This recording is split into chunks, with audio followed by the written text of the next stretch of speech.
City Current. Produced by Dakota Media Access. In-depth discussion with Bismarck and Mandan City officials. Watch on Government Access Channel 602 HD or tune in to Radio Access 102.5 FM. Always local, always current. Coming up on this edition of City Current, we'll recap last night's Mandan City Commission meeting, taking a look at the 2027 preliminary budget. We'll have construction updates from multiple projects, including Memorial Highway, and results from the 2025 audit. I'm Tom Gerhardt from Dakota Media Access. Thanks for joining me. And Jim Neubauer, Mandan City Administrator. Good morning, Tom. It's always a pleasure to be here, so thanks for having us. A little break in the 100-degree days. Happy over. Feels pretty good today outside, and looking forward to the next few days also.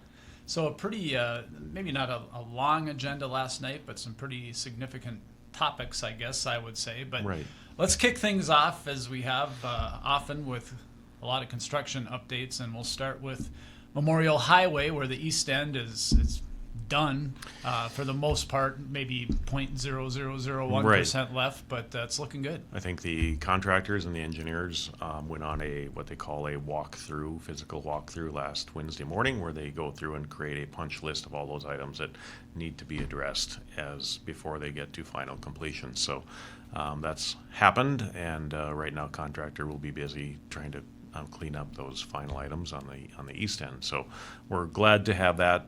I think the comments that we have heard so far is that it is a great look, and obviously it took a little longer than was expected, but at the end of the day, the project is turning out very well. So we just had a photo up with a couple of the project status updates, and been waiting for a long time to see that look, haven't we? It feels good to see it all. No more references to wavy bacon and things like that. No more wavy bacon roads. It's out there when you transition from the recently reconstructed part to the older part. There is a dip there, or not a dip, depending on which way you're traveling.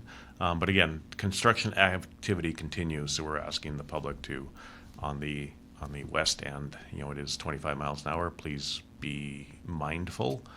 It may take you a little bit longer to get to and fro because it is, single lane traffic at that end, and then be mindful of the construction workers who are out there, and we want to keep them safe too.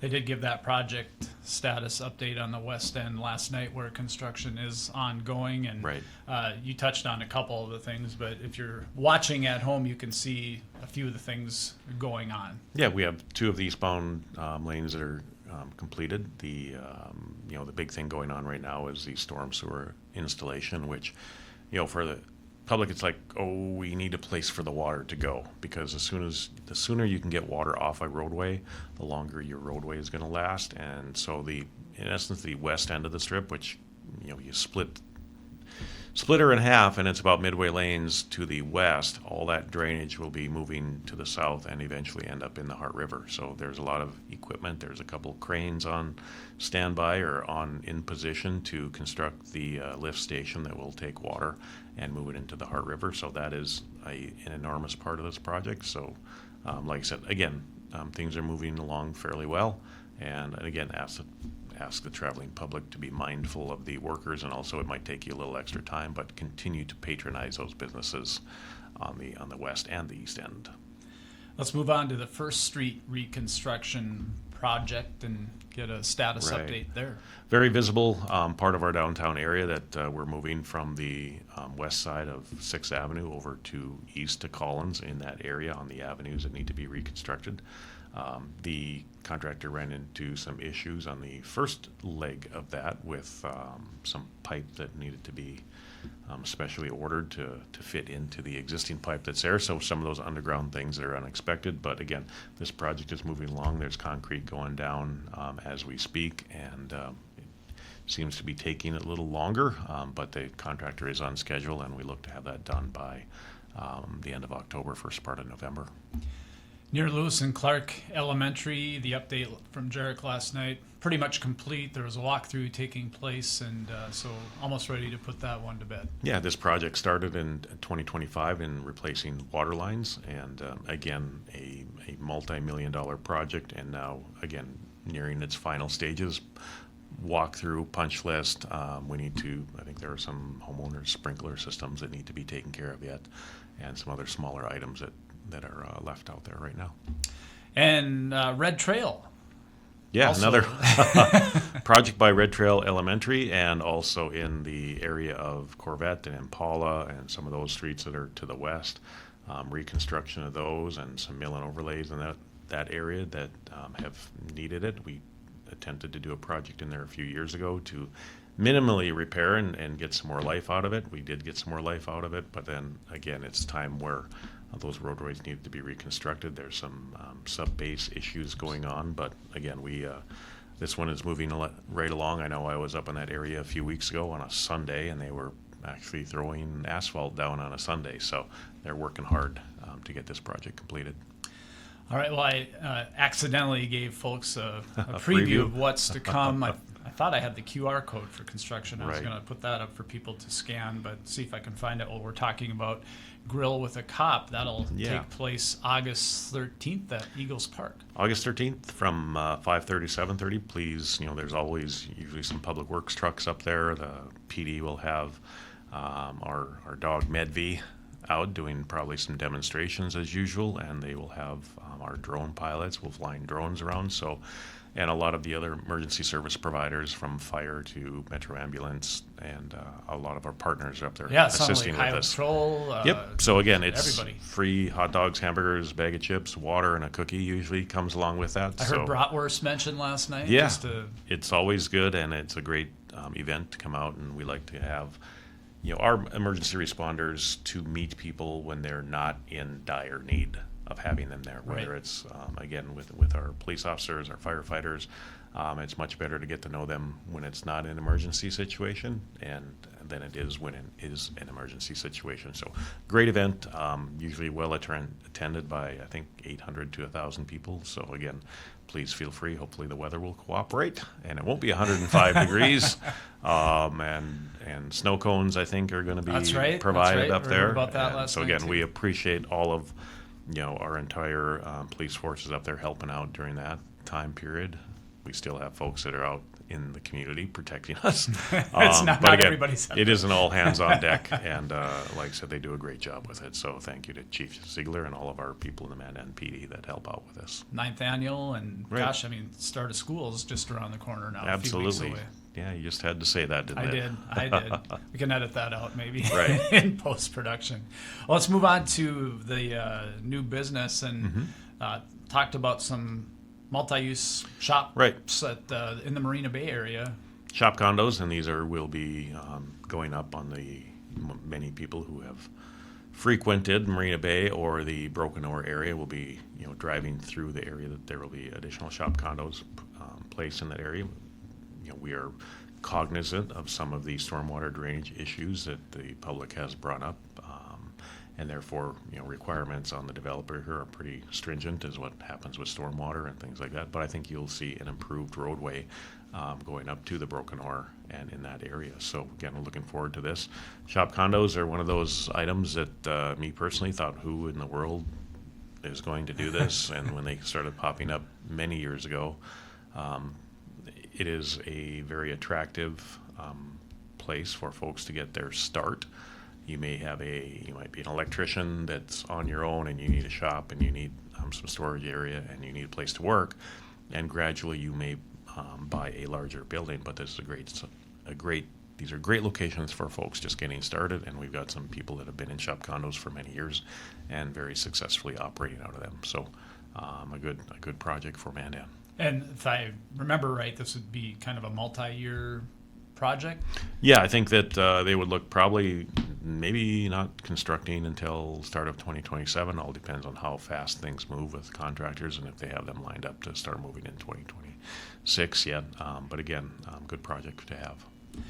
So Mindy Piotz from Brady Martz came to the podium last night to give results of the audit from 2025, Yeah. and that looked good. 2025 audit, kudos to our Greg, our finance director, and Justin, our assistant finance director, and all of our departments who have to supply information for successful completion of the audit. I believe we received an unqualified opinion, so which is the best you can get, and just proves that our team on our end is doing an awesome job. And it is a heavy lift, and we'll not downplay that at all, but we make sure that we're doing things properly, and a lot of those things are tied to federal grant awards and state grant awards that we receive for whether it's a highway projects or road projects, other things that we do. So again, a really good news from our auditors to do that.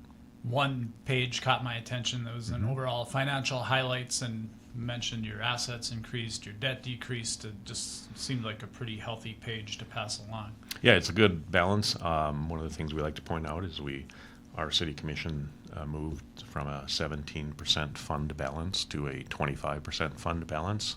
And we did that, I think, 1 or 2 years ago, so that we know that when the Legislative Assembly put in some property tax caps, that if we have to spend down some of that reserve, it is better to have it in the savings account than it is to have to try and go find it. That helps our bond rating when we have to go out and borrow money to pay for assessment projects and things like that, and those savings are in turn passed along to the residents of Mandan. So some pretty good things that are going on there. We strive to have what your fund balance really means, and when you increase your fund balance, is that for every dollar in new spending that you have to really have $1.25. So for every dollar we spend, we need $1.25, and that quarter goes into additional fund balance for us. Moving along on the agenda, Barb from the Mandan Morton Public Library talked about their budget for 2027, and we learned last year, we learned again this year, a lot of things happening there. Yeah, we always, when I'll call it the internet or the World Wide Web, right? Really date myself. Right. A lot of people thought that that internet access libraries are going to go away because people won't need to come and get a book or things like that. Barb and her crew do such an awesome job at the library of having events, and this is really our public gathering spot. And along with Dykeshorn Park, this area has been called the City of Mandan's living room, where people go to gather, socialize, get together, get informed, information going on. So like I said, Barb and her crew do a great job. We do passports, and which a lot of, whether it's a post office or wherever you might go, are not doing that anymore. And our passport business has picked up considerably over the past several years, and that's one of those items that we offer that as a service to the public. It is, you need to pay for it, right? But again, it's one of those services that Barb and her crew have started offering and continue to offer, and it continues to grow.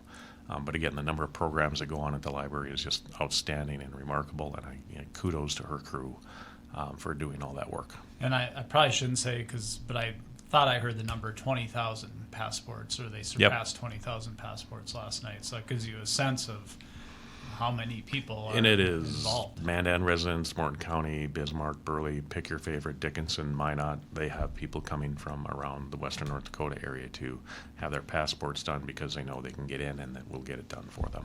And you mentioned all the activities going on there. There's a graphic here showing over 12,000 program attendees, over 360 combined programs, right, and over 56,000 visits to the library. It's interesting when you break that down into I don't have the number of operating hours in a year, but if you simply divide that number by 365, a lot of people, we call it a lot of door swings, right? There's a lot of people coming in the door. That library and that location make it a really special place for Mandan. And it's just a great facility to have, and the people there are awesome to work with. And there was some things she announced. I know that the creative space, they have an announcement coming up, and I think they plan to open that. It sounded like maybe next May or June, and just a lot of things taking place. Yeah, I think they were one of the top 5 Bush Foundation. Correct, yeah. They didn't get the first or second place, but those awards were coming in, and they did receive a T-Mobile grant for I think $50,000 to help them expand their library out into what they call the branch in the southern, down in the old football field area and baseball and Mary Stark area. So they're reaching out and trying to get to the community. Barb talked about Morty, the bookmobile. bookmobile does not only just go out to rural Morton County, it is also going within the city limits in Mandan too. So again, it's just not going outside of Mandan, it is within the town too. And then Mandan Airport Authority budget. There's Right. been some growth out there. I learned that they passed 100 aircraft, I think 106 Yeah, aircraft now. And it's kind of a milestone, I guess, in talking to Lindsay that, we were at 99 last year and now we're at 106, I think, fixed base aircraft out at the airport, if that's the right term for it.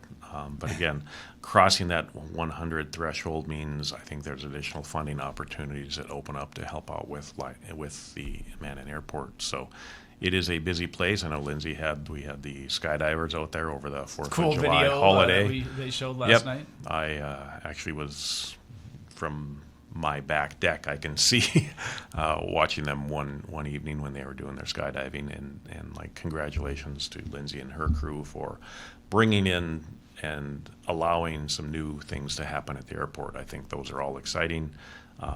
Again, we moved into a new building out there last year. We've got some runway repairs that are going on, or taxiway things that are going on, and also the big thing I think for 2027 will be a new fueling system out there. The one we have right now is antiquated, would be a nice term for it, but it requires Lindsay to have to go out and provide fuel for aircraft. It is not a self-serve, so whether you're flying in on a Saturday or a Sunday or late in the evening and you need fuel, she has to physically go out on there, site, go kinda on like the site old, and fuel them up. When we were Yep. growing up, you have the attendants at the gas station. Right. She's not out washing windows and checking your oil and all that good stuff for you. That really dates me. But again, Lindsay does a great job at the airport, and we're very fortunate to have the airport within part of our city. And again, another big thing is the airport signage out there. Yeah, I Right now, got there's it. kind of a cheesy, Sure. not a cheesy old one, because that would be discrediting the folks who did the old one. But I think the new Mandan Regional Airport and Lawler Field pays homage to, again, Jim Lawler, who was our airport manager for many, many, many years. Unfortunately, passed away a few years ago. But again, new signage out there to identify the airport. So kudos to Lindsay and the whole airport authority for all the hard work that they have put in to keep our airport up and running and safe. So let's move along to the first consideration of the 2027 Mandan City Yeah. budget. Justin Schultz, our Assistant Finance Director, made that presentation to the board last night. It was, nothing crazy and wild and big spends or anything else like that in there. Some things to point out are that we've created a number of full-time equivalent positions, or FTEs as we call them, over the last couple of years, and so there are no new FTEs, full-time equivalent positions, in our 2027 budget, kind of holding the line there. In June, we had the results of a salary study for employees and things like that, so we will implement those in 2027. And like you said, other than that, pretty plain Jane budget. A ton of things going on. Obviously, the valuation, we're making sure that we are in compliance with state law on the 3% budget cap, and it's always important for us to note that a lot of the misunderstanding, or a lot of the things people think, are that, oh, my home value cannot go up by more than 3%. Right. And that is not part of that. It is, your valuation is based on an interpretation of the market. And whether your home value goes up or down is based on what the market is telling us, and the budget is a function of our needs-based budget for the city. And just going back, I thought that was interesting. I didn't get a screenshot, but Justin was talking about that 3% plus Right. growth, and he had the growth in there. And I don't know what I had in my head, but it's, Mandan's growing, but it doesn't add a significant amount. No, I think it was, if I remember right, it maybe was $104,000 or something like that. So we are growing, but at times it's not at a pace that keeps up with, your salaries and wages and things like that are growing probably Right. more than that.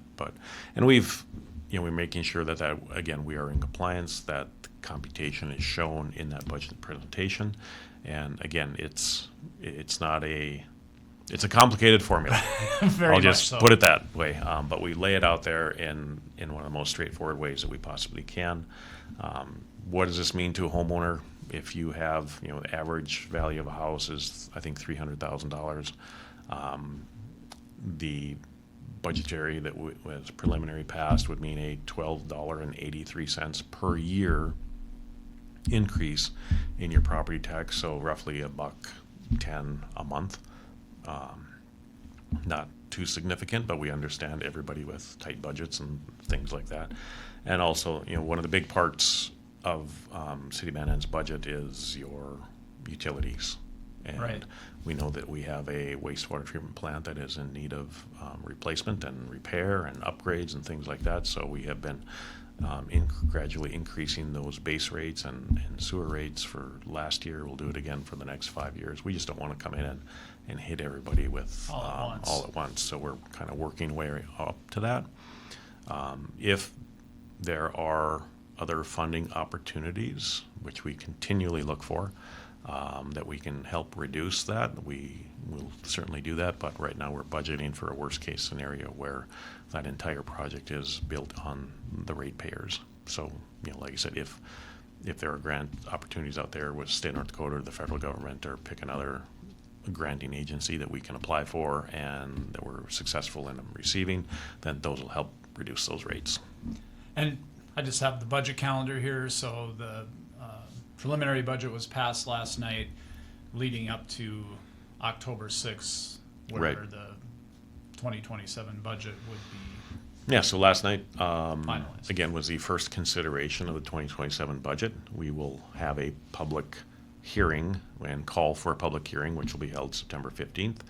And then October, due to some public input and some feedback we received, it's like, okay, let's have the budget hearing. And normally we would have the budget hearing, and then the commission would move to the second reading and pass the budget. Right now, we're giving it like a 2-week break to say we'll have the public hearing. Any comments and things we can then fully consider, and then we'll come back 2 weeks later and pass that final budget in October. And Justin, I do have this QR code. He put up Right. one, so I guess if you're watching along and you want to take your phone out, we can Yep. leave this up for a little bit. But you can scan this and you take Yeah. it right to more information. Scan that, it'll go right to more information. We did issue a press release last night that talks about here are the highlights of the 2027 budget. You can find that on our social media pages. You can find it on our website and things like that. So if you're interested, please go there. And if you have questions, please reach out. This is part of being transparent in government, is that here's the budget. If you have questions, let us know. We want to hear your feedback. So. Yeah, and that wrapped up our agenda last night. Yeah, I think the one thing we didn't talk about was we had a public hearing for street improvement project that is right. pretty important. Yeah. And it's up, in I think 3 or 4 or 5 years ago, we attempted an improvement project near the high school to take care of 8th and 27th all in one shot, before hoping the high school would be done before the high school would open. That district was protested out. There's been a little more time there's been additional funding that has been made available through the federal government and other resources. So that we had an assessment district created, sent letters out, and we had only one individual who owned several properties in the area protest. So I think the protest rate was 1.1%. So we look forward to finishing the design on the rest of 8th Avenue and also on 27th over to that corner of 8th and 27th, and hopefully bid in November and construction starting this spring in 2027. So that'd be a great addition for that area. Yeah, absolutely. Well, next meeting is August 18th. We'll see you back here August 19th. All right. And for another episode of City Current. Until then, if you want to check out last night's City Commission meeting, please visit our website, dakotamediaaccess.org. You can watch the whole meeting on demand. You can also find it on our DMA app. And if you're in the mood for some entertainment, download our Radio Access app. Lots of local music, local podcasts, local shows that you can listen to there. So until next time, for Jim, I'm Tom. Have a great day. For more information on what was discussed in this episode of City Current, visit cityofmandan.com or call 701-667-3215. If you have any suggestions, comments, or issues you would like addressed in future City Current episodes, contact us at info@freetv.org. This program airs on Government Access Channel 2 and 602 in HD, or on Radio Access 102.5 FM. It's also available as a podcast on radioaccess.org and as a video viewing link at freetv.org. Thanks for tuning in to this edition of City Current.